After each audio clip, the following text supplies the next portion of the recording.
Hello. Sa ating pong buting konsulyera, good afternoon sa mga kasama natin sa consulate, MWO at OWA, SSS, Pag-ibig at lahat ng partner agencies ng konsulado. Magandang hapon din po. Sa ating mga leaders, community leaders, nasa sa inyo po ang success, sabi nga ng ating kasamang konsul. Yung success ng ating services ay nakasalalay po sa inyong tulong at kooperasyon. Ngayon nakita nyo na yung MWO, di ba? Kailangan pa ba ipaliwanag yun? Kailangan pa ba i-memorize? Hindi na ano na lang, updates na lang, updates. So, susundan ko yung presentation. Una, yung baka makalimutan ko, yung shelter natin, lumipat na tayo. From the old one, na para siyang safe house, puro buildings yung puro padero. Pag nasa loob kayo, we now transfer to pending the approval of the OCNF, FA. Yeah, hinihintay pa natin yung approval para magkaroon ng diplomatic privilege yung ating shelter. But we slowly started opening the shelter kasi marami tayong kababayan na nangangailangan ng temporary place. So yung amount niya is times 4.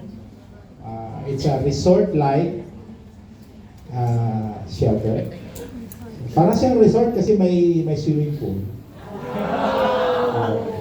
Kaya yung ating mga distress worker, nagsuswimming, later on, tuturuan pa ni Wellok ng swimming lesson. Tututo sila ng butterfly, ng backstroke, mga ganun. Para may pagkaabalahan sila. Yung ating resource center is hindi talaga siya shelter. It's a migrant work resource center under the law. So hindi lang siya tambayan, taguan o anuman, isa siyang resource center. So may mga trainings din doon. I talked to Welfare Officer Marilu. We will collaborate on what kind of trainings that would be relevant to our distress workers while staying in the temporary shelter. Capacity-wise, it's ideal is 30. It can accommodate up to 60 kasi marami siyang common areas. At may mga sala siya. Merong area for meetings like this. May mga psychosocial debriefing rooms. May mga upskilling training. Meron din kasi malaki yung ating kusina doon. Pwede turuan ni Wellok ng magluto. Cooking. Masarap magluto pala to si Wellok. Yung mga blanca. Kaya lang tumaas yung sugar ko. Tumaas yung sugar ko sa mga blanca. Masarap kasi matamis. Lots of trainings that we are planning to hold there. And we will be inviting all of you pagka nag-open na tayo. Hopefully kapag may approval na. Nakasalalay kay Conjen yan. Si Conjen ang binigyan ng trabaho, Okay, so yun yung ating temporary shelter. But that is only for ladies. Doon sa mga kalalakihan, bibigyan din natin. Kung kailangan, ilagay natin sa Marriott o sa Shangri-La. Wow! Bakit? Whatever is available. Sana all. Kasi biglaan yan, di ba? So ilalagay natin sa isang apartment or sakto lang. Bibigyan din natin ng shelter ang kalalakihan. And we are not discriminating gender. And personally, I don't discriminate your gender identity or sexual orientation. Wala sa akin yun. Okay, so yan yung ating shelter. Yun yung update. The other one is yung ating frontline services. Talagang sumasakit ang ulo ko dyan. Makyat kayo ngayon doon sa taas. Punong-puno. Sa elevator, meron pa rin nakapila. May sa baba pa. Sa elevator. Hapon na, last Sunday, 700 plus just for securing overseas employment certificates. 600 plus for balik ng Dagala. And for contract verification, 700. Imagine, almost 2,000 transactions in a day. And I have only 18 ba? Tao natin? 18 people. Diba? That's why I'm requesting additional 6 local hires baka may gusto mag-apply. Yung tatlo, gusto ko marunong magsalita ng Cantonese, marunong magsulat at magbasa. Kasi kausap ko yung mga Hong Kongers na iba, lalo yung matatanda, nagka-Cantonese, baka minumura na ako eh. Di ba? Lalo na pag sinususpend ko sila, yung mga agency, parang nagmumura na siguro, nagmumura na eh. Mayabang tong bagong labat, oh, kadadating lang eh. Di ba? So I want somebody who can make bulong, labat minumura ka na. O kung meron marunong dyan, tatlong item yon, the other 3 for frontline services. Ngayon, marami tayong plano dyan. We're planning to make it digital and automated lahat ng services. Hinihintay ko lang yung pera. Hindi ako makagalaw pag walang pera eh. Unfortunately, sumabay yung Middle East. Kaya lahat ng financial transaction na yun, papunta doon. Kaya yung accounting namin, sorry labat kasi ang priority natin ngayon, ME, Middle East. Ano magagawa ko, di ba? Pero sabi ko, hindi, transit point kami. Dapat bibigyan din kami ng halaga. Binigyan nga kami ng halaga, pero action fund yung pinadala. Hindi ko naman magamit yun sa frontline services. So, pag may kaibigan kayo, kamag-anak, kakilala na na-stranded, may na-stranded daw kanina. Ilan? 3. Pupuk. Ha? Pupunta pa ng Dubai? Alam na nilang may gera doon? Tapos wala nang masakyan from Hong Kong to Dubai, stranded. Sige, ilagay mo muna sa shelter yan. Ibalik natin sa Pilipinas yan. Tapos ibalik mo sa Pilipinas, marami pang hiling. Kasi galing, pauwi pa ng probinsya, so additional financial request, syempre, while waiting for the travel, di ba?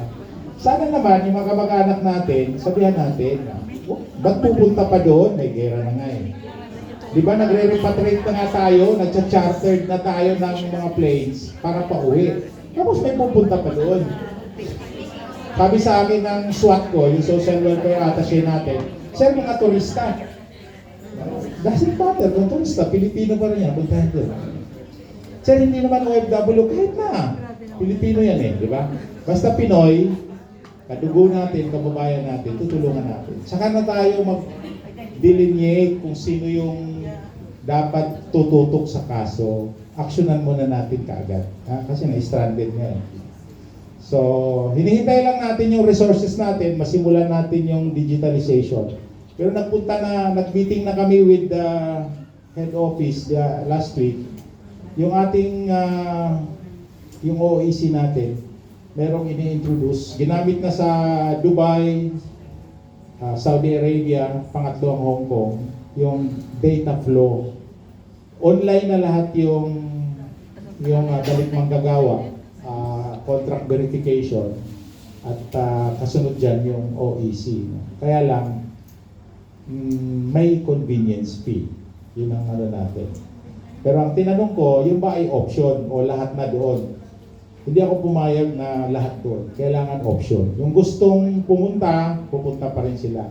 Kung ayaw magbayad ng convenience fee, hindi ko alam kung magkano. Pero may additional dahil sa may private contractor. So, and I don't think also na medyo kakagatin sa Hong Kong kasi maliit lang. Malapit lang eh. Hindi katulad sa Dubai o sa Riyadh. Ang lalayo. Kahit magbayad pa ng $10 yan, okay lang sa kanila.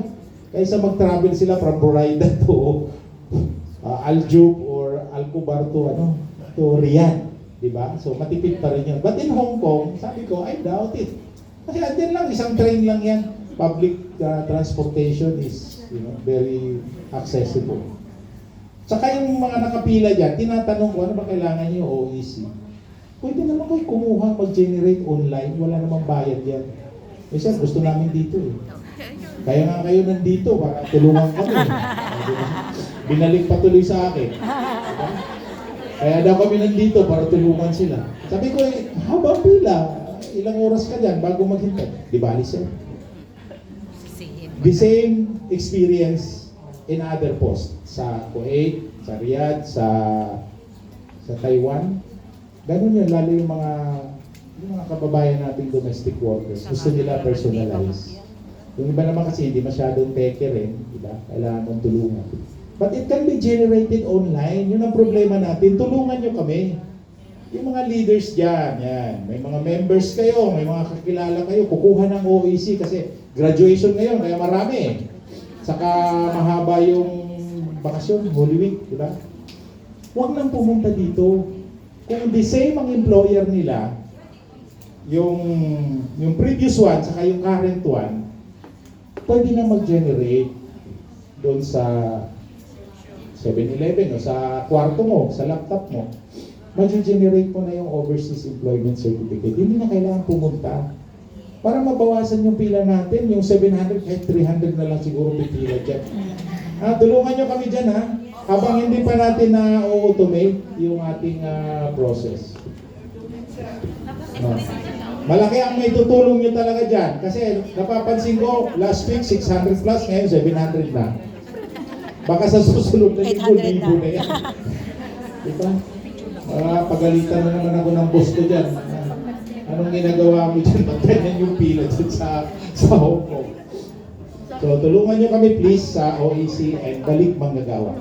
Eventually, yung ating Balik Manggagawa, there's another program in the pipeline. Gagawin na siyang free verification. Pero sinabi ko lang, gagawin pa lang ha. Baka mamaya lalabas na naman.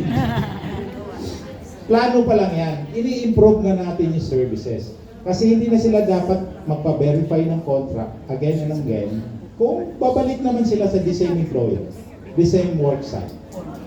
Yun lang nagbabago para alam ng government natin, alam ng mga kamag-anak nyo kung bigla kayong naging missing, kung saan kayo nagpunta, kung saan kayo hahanapin.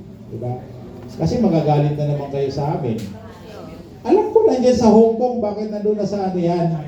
Sa China or sa Europe. Kasi ano, di ba? Yung mga nag-third country, cross-border, di ba? So, yun lang ang matitirang i-verify natin. But bottom line is, hindi natin pwedeng tanggalin yung verification of contract. Because that is the first layer of protection ng ating mga kababayan OFWs. Lalo na yung mga first time. Bakit? Iyon yung legal document that binds the employer, the agency, and the government through the bilateral agreement. Nandoon kasi yung minimum terms and conditions of employment. Kasi pagka nagkaroon ng kaso, ano bang pagbabasihan ng judge? Di ba? Documents. The best evidence is the documents. Pag wala, paano yung kababayan natin? Wala naman siya sa Pilipinas. Anong protection niya? Di wala. Di ba? Kawawa siya. At pag walang pinanghawakan yung kababayan natin, malapit siya sa pang-aabuso. Kaya yung mga nag-third country, mga illegally recruited workers, walang kakaba-kaba yung employer niya. Kahit sipain mo yan araw-araw. Hampasin mo araw-araw yan. Kasi illegal yan eh. Makakatakbo ba yan doon sa host government? Pag nagtakbo yan doon, ikukulong pa yan. Kasi illegally recruited na. Di ba? Ngayon, pupunta siya doon sa mga friendly countries sa Europe. Ano ipapakita niya sa judge? Wala naman siyang dokumento. Paano mahahabulin yung employer mo? Napilitan ka magtrabaho sa ibang club. Kasi hindi ka pa binigyan ng trabaho ng illegal recruiter mo. So we cannot do away with the contract verification.